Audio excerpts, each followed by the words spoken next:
Chanel, pakupya. Damot. Chanel, tinatawag din ba ako ng mga classmate natin? Ha? Bakit daw ba duday?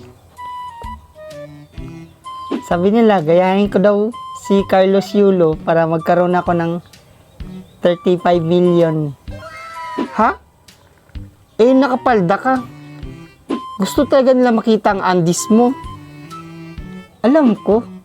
Akala talaga nila bobo ako. Yun pala eh. Tumambling ka. Oo, pero natakan ko sila. Ha? Paano? Tumambling ako, pero nilagay ko yung andis ko sa bag.